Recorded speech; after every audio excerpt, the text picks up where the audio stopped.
Hello students, welcome to my next class of Transportation Engineering. So Unit 4 Geometric Design of Runway start చేయబోతున్నాం. So ఈ యూనిట్లో మనము runway సంబంధించిన geometric design ఏ విధంగా అయితే రైల్వే ఇంజనీరింగ్లో రైల్వే ట్రాక్ సంబంధించిన జామెట్రిక్ డిజైన్ స్టడీ చేసామో అదేవిధంగా దీంట్లో కూడా రన్వే సంబంధించి జామెట్రిక్ డిజైన్ అనేది స్టడీ చేయాల్సి వస్తుంది. సో మూవింగ్ ఫర్దర్ దీంట్లో ఏమేమి ఉంటాయంటే లెంగ్త్ గురించి చదవాలి అండ్ అదేవిధంగా లాంగిట్యూడినల్ ఎఫెక్టివ్ గ్రేడియంట్ గురించి చదవాలి. ఓకేనా, ఎన్ని టైప్స్ ఆఫ్ ఎయిర్పోర్ట్స్ ఉన్నాయి అండ్ వాటికి ఎంత మ్యాక్సిమం లాంగిట్యూడినల్ గ్రేడియంట్ ఎంత మ్యాక్సిమం ఎఫెక్టివ్ గ్రేడియంట్ ఉంటుంది అని చెప్పేసి చూడబోతున్నాం. సో జామెట్రిక్ డిజైన్లో ఆబ్వియస్లీ లెంగ్త్ అనే టర్మ్ కూడా ఉంటుంది అండ్ లాంగిట్యూడినల్ ఎఫెక్టివ్ గ్రేడియంట్ అంటే నేనేం చెప్పాను, ట్రాన్స్పోర్టేషన్ ఇంజనీరింగ్ టర్మినాలజీలో స్లోప్నే మనం గ్రేడియంట్ అని చెప్పేసి అంటాము. సో ఈ స్లోప్ ఒకటి వచ్చేసి మ్యాక్సిమం లాంగిట్యూడినల్ గ్రేడియంట్, ఒకటి వచ్చేసి మ్యాక్సిమం ఎఫెక్టివ్ గ్రేడియంట్. ఓకేనా, ఏ విధంగా అయితే మనం ఆర్సీసీలో స్టడీ చేసి ఉంటాము, ఆర్సీసీలో ఇది ఒక బీమ్ అనుకుంటే దీనికి ఇది ఓవరాల్ డెప్త్ అనుకుంటే ఓకేనా, దీనికి బట్ ఎఫెక్టివ్ డెప్త్ అనేది దీని యొక్క సెంటర్ ఆఫ్ గ్రావిటీ ఏదైతే ఉందో అంతవరకు మాత్రమే ఉంటుంది. ఓవరాల్ డెప్త్లో నుంచి ఈ ఎఫెక్టివ్ కవర్ని తీసాల్సి వస్తుంది. దట్ మీన్స్ ఏదైతే ఏ పోర్షన్ అయితే ఎఫెక్ట్కి గురి అవుతుందో ఓకేనా, ఎక్స్టర్నల్ లోడ్స్ వల్ల ఏదైతే ఎఫెక్ట్ అవుతుందో ఆ పోర్షన్ మాత్రమే ఎఫెక్టివ్ పోర్షన్గా కన్సిడర్ చేస్తాం. సో సిమిలర్లీ ఇప్పుడు మనం టోటల్ మ్యాక్సిమం లాంగిట్యూడినల్ గ్రేడియంట్ తీసుకున్నా కానీ ఆ గ్రేడియంట్లో some part of the gradient మాత్రమే ఎఫెక్ట్కి గురి అవుతుందన్నమాట. సో అదే maximum effective gradient. So maximum effective gradient. So different types of airports ఉన్నాయి, ABCDE. సో ఈ ABCDE ఎయిర్పోర్ట్స్ ఎలా క్లాసిఫై అయ్యాయంటే వాటి యొక్క స్పీడ్ని బట్టి ఏవైతే ఎయిర్ క్రాఫ్ట్స్ రన్ అవుతాయో ఆ రన్వేస్ పైన ఆ ఎయిర్పోర్ట్స్లో ఓకేనా, వాటి యొక్క స్పీడ్ని బట్టి ఇప్పుడు మీరు నెక్స్ట్ లైన్ని చూడండి. సో ఇక్కడ మీరు చూసినట్టయితే ఎయిర్ క్రాఫ్ట్ ఒక స్పీడ్ మనకు ఇక్కడ ఇవ్వడం జరిగింది. సో వాటి యొక్క స్పీడ్ ఇవ్వడం జరిగింది, పక్కన రేంజ్ కూడా ఇవ్వడం జరిగింది. So less than 91 knots. So ఓకేనా ఇక్కడ మనకు ఏదైతే టేబుల్ చూపించిందో ఇక్కడ వెలాసిటీ అనేది నాట్స్లో మనకు చూపించబడింది అనమాట, నాట్స్లో. దట్ మీన్స్ ఇది వెలాసిటీని మెజర్ చేసే ఒకటి అనమాట. ఎయిర్ క్రాఫ్ట్ని మనం నాట్స్లో దాని యొక్క స్పీడ్ని మెజర్ చేస్తాం. ఓకేనా, ఒకవేళ లెస్ దాన్ 91 ఉంటే అది ఏ టైపు, 91 to 120 ఉంటే అది B type. Okay, and 121 to 140 ఉంటే అది సి టైపు, అండ్ 141 to 165 ఉంటే అది డి టైపు. ఈ విధంగా ఎయిర్ క్రాఫ్ట్ ఒక స్పీడ్ని బట్టి ఇవి క్లాసిఫై అయి ఉంటాయి అన్నమాట. ఓకే, అండ్ 1 knot అంటే in terms of kilometre per అవర్లో 1 knot మీన్స్ ఇక్కడ రాస్తున్నా చూడండి. 1 knot అంటే జనరల్లీ 0.51444 మీటర్ పర్ సెకండ్ అయినా అవ్వచ్చు. సో ఇప్పుడు మీరు పక్కన స్క్రీన్లో చూడవచ్చు 1 knot means in terms of kilometres per అవర్లో అయితే ఎంత 1.852 అని చెప్పేసి ఉంది. ఓకే, అండ్ అదే మనం కిలోమీటర్ పర్ అవర్లో కాకుండా మీటర్ పర్ సెకండ్లో కన్వర్ట్ చేయాలని చెప్పేసి అనుకుంటే ఇక్కడ మనకు చూపించడం జరిగింది. ఓకేనా, that is 0.5144 metre per second. ఈ విధంగా నాట్స్లో మనం ఏదంటే మెజర్ చేసుకుంటాం అన్నమాట. సో సిమిలర్లీ మనం ఇక్కడ చూడొచ్చు ఎయిర్ క్రాఫ్ట్ కేటగిరీ ABCDE మనకు ఇవ్వడం జరిగింది ఇక్కడ. సో ఈ less than 91 and 91 to 120 speed range అనేది నాట్స్లో మెజర్ చేయబడింది. అండ్ థర్డ్ కాలం మనం చూసినట్టయితే range of speeds for initial approach and reversal and race track procedures వాటి కోసం సెపరేట్ వాల్యూస్ ఇవ్వడం జరిగింది. And rate of final approach speeds ఓకేనా, అవి ఎంత ఉంటాయంటే 70 to 110 అయితే A type air craft.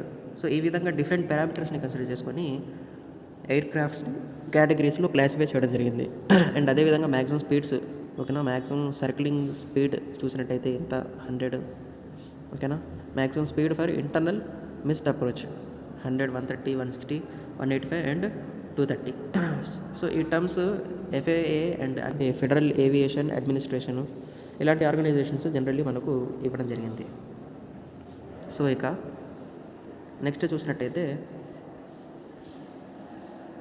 Rate of change of longitudinal gradient. ఇప్పుడు ABCDE టైప్ ఆఫ్ ఎయిర్పోర్ట్స్ ఉన్నాయి కేటగిరీస్లో క్లాసిఫై అయ్యి ఓకేనా, వాటిలో ఎంత చేంజ్ గ్రేడియంట్ ఎంత చేంజ్ పర్మిషన్ ఉంటుంది అని చెప్పేసి చెప్పేది ఈ టర్మ్ అనమాట. ఓకేనా, premature lift of May develop at the time of take off చేసే టైంలో ప్రీమెచ్యూర్ లిఫ్ట్ అనేది జరగవచ్చు అనమాట. దట్ మీన్స్ గ్రేడియంట్లో చేంజ్ వస్తుంది. ఓకేనా, ఫర్ సపోజ్ మన కర్వ్ ఏదైతే ఉందో వర్టికల్ కర్వ్, ఆ కర్వ్ ఒక లెంగ్త్ 30 మీటర్ అని చెప్పేసి అనుకోండి. సో ఫర్ 30 మీటర్స్ ఎంత రావచ్చు అంటే A and B type of airport ఉంటే దానికి 0.1% రావచ్చు, 0.1%. ఓకేనా, rate of change of longitudinal gradient ఉండవచ్చు. అండ్ అదే C టైప్ ఆఫ్ ఎయిర్పోర్ట్ ఉంటే 0.2%. అండ్ అదేవిధంగా D and E type of airports 0.4%. Okay, and next మనకి ఇవ్వడం జరిగింది ఒకవేళ వర్టికల్ కర్వ్స్ అనేవి జనరల్లీ స్లోప్ ఒకవేళ 4% కంటే ఎక్కువగా ఉందనుకోండి, అప్పుడు అవసరం లేదనమాట. స్లోప్ ఎప్పుడైతే 0.4% కంటే ఎక్కువగా వెళ్ళిపోయిందో, ఓకేనా, change in slope, not only slope but the change in slope ఒకవేళ 0.4% ఉంటే వర్టికల్ కర్వ్స్ అవసరం లేదనమాట. Okay, so maximum gradient change వచ్చేసి ఒకవేళ స్మాల్ ఎయిర్పోర్ట్స్ ఉంటే 2% పర్మిషన్ ఉంది, 2%, ఓకేనా, చేంజ్ అయ్యే పర్మిషన్ ఉంటుంది. ఒకవేళ లార్జ్ ఎయిర్పోర్ట్స్ ఉంటే కేవలం 1.5% మాత్రమే మ్యాక్సిమం గ్రేడియంట్ చేంజ్ ఏదైతే గ్రేడియంట్లో చేంజ్ చేస్తారో అది 1.5% మాత్రమే పర్మిషన్. L1 ఆర్ L2, ఓకేనా, స్మాల్ ఎయిర్పోర్ట్స్కి అయితే L1 and L2 length of the curves అనేవి 90 మీటర్స్ ఉంచుతారు. లార్జ్ ఎయిర్పోర్ట్స్ అయితే 300 మీటర్స్ ఉంచుతారు. And distance between 2 successive points of intersections వచ్చేసి 75 × A+B, 300 × A+B. సో ఇప్పుడు మళ్ళీ అదే టేబుల్ని ఇక్కడ చూపించడం జరిగింది చూడండి. టెక్స్ట్ బుక్లో ఉన్న ఇది ఒక స్నాప్షాట్ అనమాట. దీంట్లో ఇప్పుడు మనం చూసినట్టయితే ఇప్పుడు ఏదైతే నేను లెంగ్త్ ఆఫ్ వర్టికల్ కర్వ్స్ అని చెప్పేసాను L1 L2, ఇప్పుడు కింద కర్వ్ చూడండి, ఇది టోటల్ కర్వ్ అని చెప్పేసి అనుకుంటే, total length of the curve అని చెప్పేసి అనుకుంటే, ఇప్పుడు మన రైల్వే ఇంజనీరింగ్లో అండ్ అదేవిధంగా హైవే ఇంజనీరింగ్లో ట్రాన్స్లేషన్ కర్వ్స్ చదివినట్టు దీంట్లో కూడా L1 అండ్ L2 అనే వర్టికల్ కర్వ్స్ మనం ఇక్కడ డినోట్ చేసుకున్నాం. బట్ ట్రాన్స్లేషన్ కర్వ్స్కి వీటికి డిఫరెన్స్ ఏంటంటే, ట్రాన్స్లేషన్ కర్వ్స్లో జనరల్లీ రేడియస్ అనేది ఇన్ఫినిటీ నుంచి రేడియస్ అనేది పర్టికులర్ ఆర్ వాల్యూకి వెళ్తుంది. మళ్ళీ ఆ ఆర్ నుంచి, ఓకేనా, స్మాల్ ఆర్ అని చెప్పేసి అనుకోండి, మళ్ళీ ఆ ఆర్ నుంచి ఇన్ఫినిటీకి వెళ్తుంది. ఓకేనా, ఏదైతే ఇన్ఫినిటీ నుంచి ఆర్ నుంచి ఇన్ఫినిటీ కరెక్ట్ చేసే కర్వ్స్ ఉంటాయో వాటికి ట్రాన్స్లేషన్ కర్వ్స్ అని చెప్పేసి అనుకుంటాం. బట్ ఇక్కడ మనం చూసినట్టయితే దీంట్లో, ఓకేనా, దీంట్లో మనం ఇప్పుడు చూసినట్టయితే ఇది ఒక కర్వ్ అండ్ L1 ఒక కర్వ్ అండ్ గ్రేడ్ వై దగ్గర ఇంకో కర్వ్ అండ్ L2 దగ్గర ఒక కర్వ్. ఇప్పుడు చూడండి ఫస్ట్ నుంచి, ఇప్పుడు ఈ టోటల్ కర్వ్లో నుంచి L1 అండ్ L2 అనే 2 వర్టికల్ కర్వ్స్ ఉన్నాయి. గ్రేడ్ X దగ్గర ruling gradient and grade Y దగ్గర పుషర్ గ్రేడియంట్ మనకు కనిపిస్తుంది. సో ఇక్కడ మనం చూసినట్టయితే ఇక్కడ అసెండింగ్ గ్రేడియంట్ ఉంది అండ్ ఇక్కడ డిసెండింగ్ గ్రేడియంట్ ఉంది అండ్ మళ్ళీ అది అసెండింగ్ గ్రేడియంట్కి కరెక్ట్ అయ్యింది. ఓకే, అండ్ ఎప్పుడైతే one grade to other grade change అవుతుందో, ఓకేనా, with respect to the first initial gradient ఒక యాంగిల్ అనేది ఫామ్ అవుతుంది కదా ప్రతి చోట, ప్రతి పాయింట్ ఆఫ్ ఇంటర్సెక్షన్ దగ్గర. ఇక్కడ మనం చూసినట్టయితే, ఓకేనా, సో ఇక్కడ ఫస్ట్ ఆఫ్ ఆల్ L1 దగ్గర with respect to X first gradient L1 దగ్గర ఎంత ఫామ్ అయిందంటే యాంగిల్ ఏ అని యాంగిల్ ఫామ్ అయింది. అండ్ అదేవిధంగా గ్రేడ్ వై నుంచి గ్రేడ్ జెడ్కి వెళ్ళేటప్పుడు, ఓకేనా, విత్ రెస్పెక్ట్ టు అంటే గ్రేడ్ వైని అదేవిధంగా దాని యొక్క ఇమాజినరీ లైన్ని మనం ఎలాంగేట్ చేసుకుంటే ఈ విధంగా, ఓకేనా, with respect to grade Z అది ఎంత యాంగిల్ ఫామ్ చేసిందంటే బి యాంగిల్ ఫామ్ చేసింది. సో అదే ఇక్కడ మనకి ఇచ్చింది distance between 2 successive points of grade intersections, ఓకేనా, గ్రేడ్ 2 సక్సెసివ్ పాయింట్, ఓకేనా, ఇదొక పాయింట్ ఆఫ్ ఇంటర్సెక్షన్ అండ్ ఇదొక పాయింట్ ఆఫ్ ఇంటర్సెక్షన్. ఈ రెండింటి మధ్య డిస్టెన్స్ ఎంత అంట, ఒకవేళ స్మాల్ ఎయిర్పోర్ట్ అయితే 75 × A+B, ఒకవేళ లార్జ్ ఎయిర్పోర్ట్ అయితే 300 × A+B in terms of metres. ఈ విధంగా మనము డిస్టెన్స్ కనుక్కుంటాము. నెక్స్ట్ మనం చూసినట్టయితే రన్వే సేఫ్టీ ఏరియా. సో ఈ డయాగ్రామ్లో మనకు సేఫ్టీ ఏరియాని చూడవచ్చు, విజిబుల్గా ఉంది. సేఫ్టీ ఏరియా అంటే ఏంటంటే జనరల్లీ సేఫ్టీ కోసం ప్రొవైడ్ చేస్తుంది, వర్డ్స్లోనే మనకు డినోట్ అవుతుంది.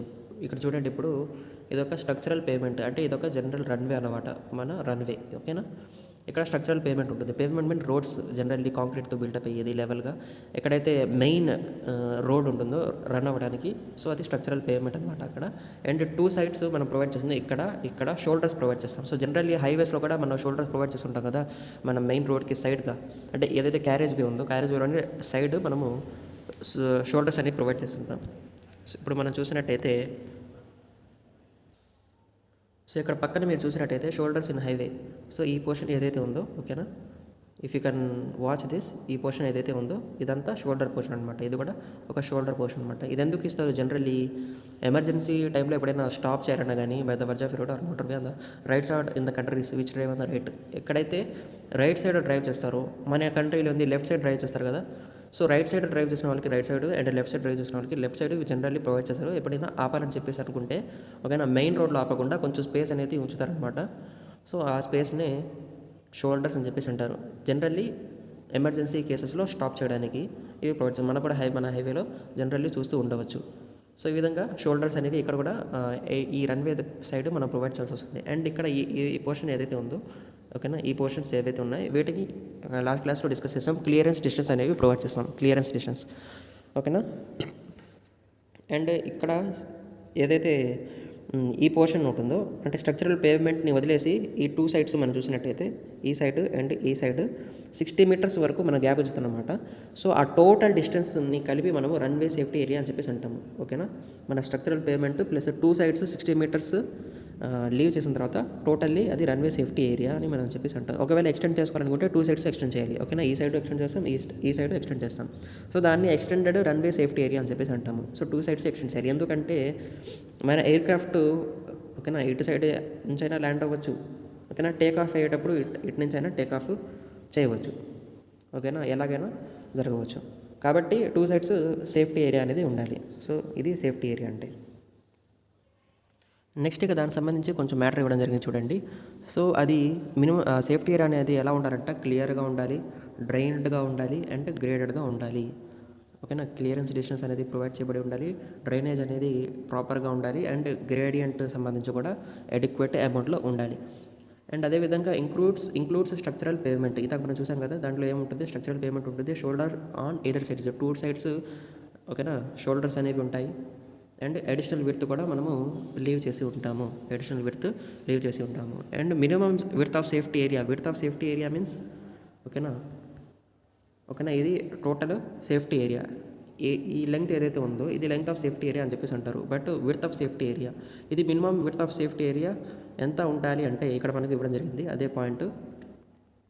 సో అది ఒకవేళ ఇన్స్ట్రుమెంటల్ రన్వే అయితే 300 మీటర్స్, ఒకవేళ నాన్ ఇన్స్ట్రుమెంటల్ రన్వే అయితే 300 మీటర్స్. ఏంది ఇన్స్ట్రుమెంటల్ రన్వే, ఏంది నాన్ ఇన్స్ట్రుమెంటల్ రన్వే అంటే, ఇన్స్ట్రుమెంటల్ రన్వే పేరుతోనే తెలుస్తుంది, అది సమ్ ఎక్విప్డ్ అంటే ఇప్పుడు దాంట్లో విజువల్ అప్రోచ్ ద్వారా ఎయిర్ క్రాఫ్ట్ ఆపరేషన్స్ అనేవి చేస్తూ ఉంటాం అనమాట. విజువల్ అప్రోచ్ ప్రొసీజర్స్ ద్వారా మనం ఏం చేస్తామంటే ఎయిర్ క్రాఫ్ట్ ఆపరేషన్స్ అనేవి చేస్తూ ఉంటాము. ఓకేనా, దాంట్లో లైటింగ్ అవన్నీ వచ్చేస్తాయి అనమాట. ఓకేనా, నైట్ టైంలో ఏ విధంగా మేనేజ్ చేయాలి, ఓకేనా ఎయిర్ క్రాఫ్ట్ని కానీ రన్వేని కానీ ఏ విధంగా వాటిలో ఆపరేషన్స్ జరపాలి.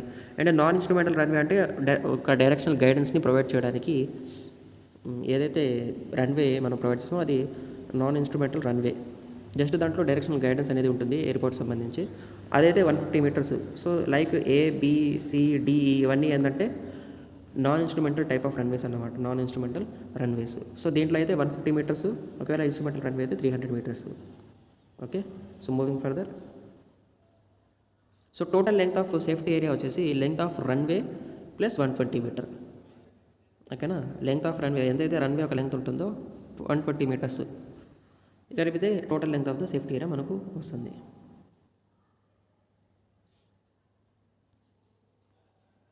నెక్స్ట్ వచ్చేసి సైడ్ డిస్టెన్స్.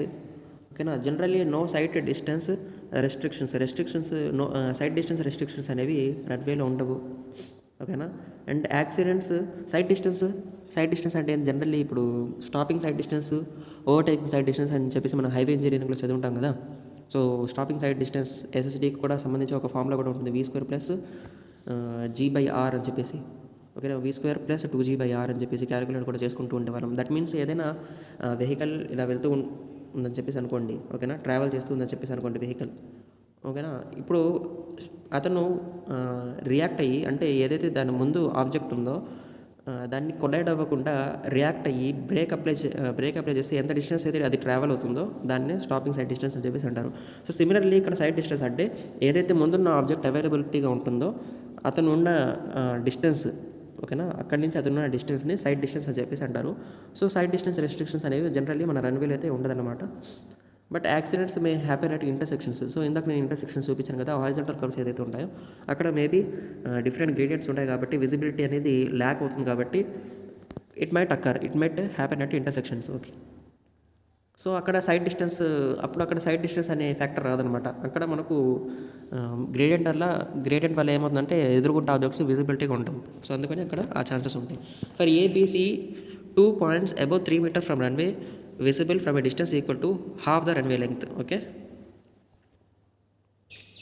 సో ఈ పాయింట్ ఏంటంటే ఇక్కడ ఇప్పుడు రన్వే జనరల్లీ ఒక రన్వే ఉందని చెప్పేసి అనుకోండి, దానికి అది వర్టికల్ కర్వ్లో అంటే దానికి ట్రాన్స్వర్స్ గ్రేడియంట్తో ప్రొవైడ్ చేశారనమాట. అంటే వర్టికల్ కర్వ్ ఉంది.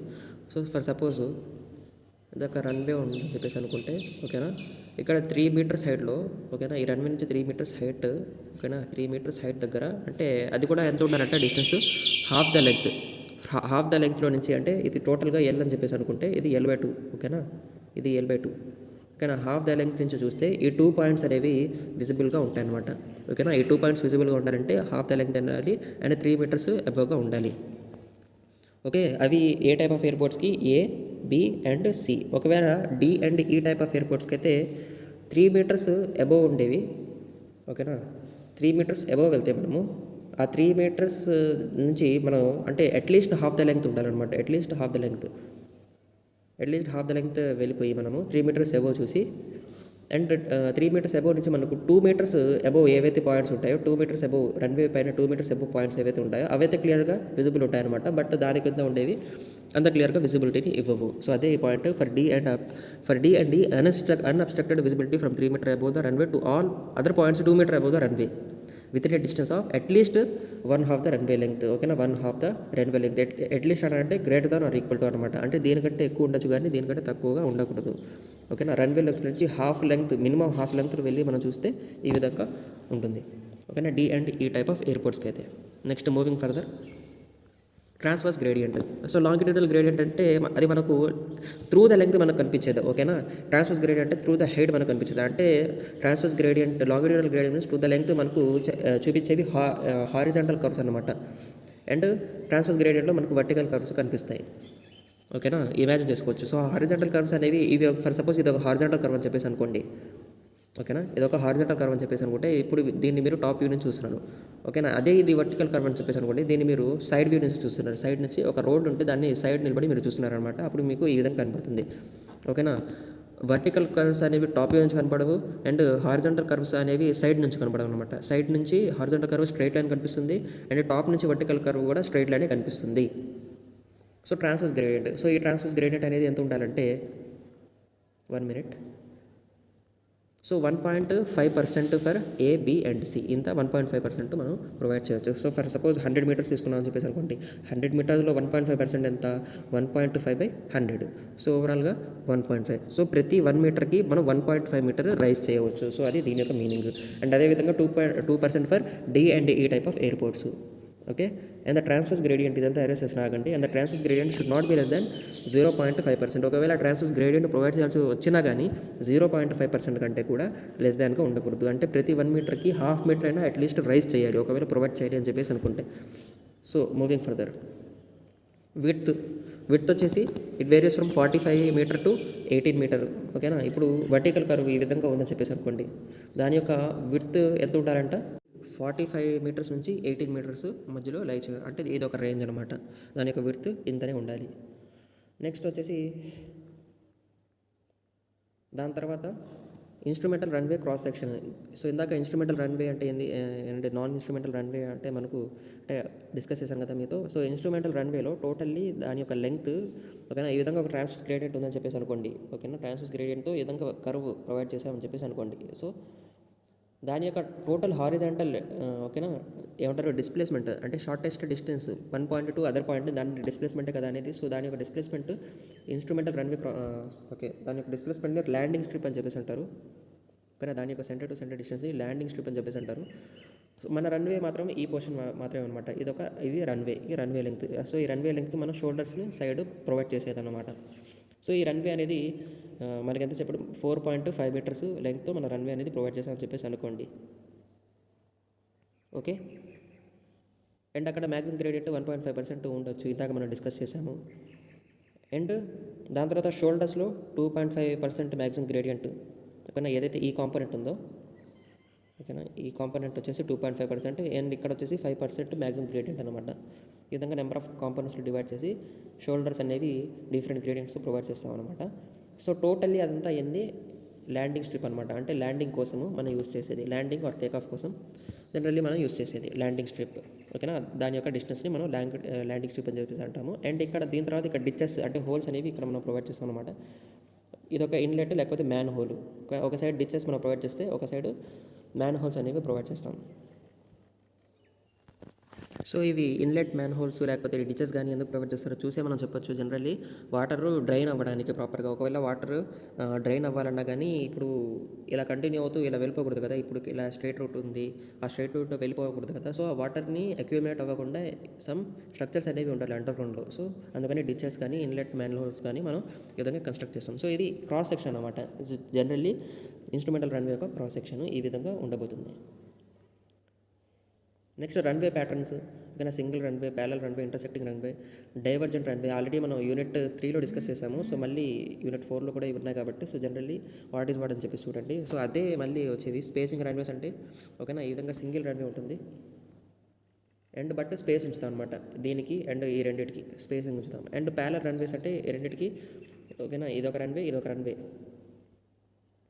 చూడండి మీరు జనరల్లీ అంటే ప్యారలల్ రన్వేస్ అనమాట. జనరల్లీ ఇప్పుడు మీరు టాప్కి చూస్తున్నారు, ఇది ఒక రన్వే అండ్ పక్కనే ఇది కూడా రన్వే. సో ఇక్కడ ఎటువంటి ఇంక్లినేషన్ పెట్టకుండా ఇది ఎంత యాంగిల్ విత్ రెస్పెక్ట్ అంటే ఇక్కడ 90 degrees ఉంటే ఇక్కడ కూడా అంతే 90 degrees ఉంటుంది, యాక్ట్ అవుతుంది అనమాట. ఓకే, అంటే స్ట్రైట్ రూట్ ఇస్తాము. ఇది యాంగిల్తో ఇక్కడ మేట్ చేస్తే ఇది ఇక్కడ కూడా యాంగిల్ అంతే ఫామ్ అవుతుంది. ఓకే, అది అప్పుడు అవి ప్యారలల్ రన్వేస్ అయిపోతాయి. అండ్ ఇంటర్సెక్టింగ్ రన్వేస్ అంటే ఇంటర్సెక్ట్ అవుతాయి, ఏ విధంగా అయితే ఇప్పుడు మనకు కనిపిస్తుందో. ఓకే, ఇప్పుడు చూడండి దాంట్లో 3 types ఉన్నాయన్నమాట. మిడిల్లో ఇంటర్సెక్ట్ అయ్యేది అండ్ ఏమంటారు దాని తర్వాత అంటే ఎండ్ పోర్షన్ దగ్గర అండ్ స్టార్టింగ్ పోర్షన్ దగ్గర 3 types ఆఫ్ రన్వేస్ అంటే ఇంటర్సెక్టింగ్ రన్వేస్ ఉంటాయి. ఓకేనా, మిడిల్లో ఇది రన్వే అనేది ఇంటర్సెక్ట్ అయ్యింది. ఓకేనా, ఇక్కడ ఇది వచ్చేసి ఎండింగ్ పోర్షన్ దగ్గర అండ్ ఇది వచ్చేసి స్టార్టింగ్ పోర్షన్. బట్ అంత క్లారిటీగా ఇక్కడ స్టార్టింగ్ పోర్షన్ దగ్గర చూపించలేదు. బట్ హౌఎవర్ ఈ 3 types ఆఫ్ ఇంటర్సెక్టింగ్ రన్వేస్ అనేవి ఉంటాయి అన్నమాట. డైవర్జెంట్ రన్వేస్ అంటే ఇంటర్సెక్ట్ అయితే అవ్వవు, బట్ ఇక్కడ నుంచి ఇది డైవర్జ్ అవుతుంది, ఇక్కడ నుంచి ఇది డైవర్జ్ అవుతుంది. వీటి రూట్స్ అనేవి ఇంటర్సెక్ట్ అవ్వవు, బట్ వీటి యొక్క లైన్స్ ఏవైతే ఉంటాయో, రన్నింగ్ లైన్స్ ఏవైతే ఉంటాయో అవి ఇంటర్సెక్ట్ అవుతాయి. బట్ రన్వేస్ అనేవి ఒకదాన్ని ఒకటి మీట్ అవుతాయి కానీ. ఓకేనా, ఇప్పుడు మీరు ఇక్కడ చూసినట్టయితే డైవర్జెంట్ రన్వేస్లో ఏమవుతుందంటే రన్వేస్ అంటే దట్ మీన్స్ ల్యాండింగ్ అనేది ఇక్కడ నుంచి జరుగుతుంది, టేక్ ఆఫ్ అనేది ఇక్కడ నుంచి జరుగుతుంది. సో డైవర్జ్ అయిపోయింది. ఓకేనా, ఈ పాయింట్ ఇక్కడ అంటే ఇక్కడ మీట్ అవుతాయి అని చెప్పేసి అనుకుంటే ఇక్కడ నుంచి డైవర్జ్ అయిపోయాయి. సో సిమిలర్లీ ఇక్కడ నుంచి ల్యాండింగ్, ఇక్కడ నుంచి టేక్ ఆఫ్. ఓకేనా, సో ఈ విధంగా డైవర్జెంట్ రన్వేస్ వాటి రన్వే ప్యాటర్న్స్ అనేవి ఉంటాయి. సో ఈ క్లాస్లో ఇంతవరకు guys. Hope you like this video. Stay tuned for my upcoming videos. So thank you for watching.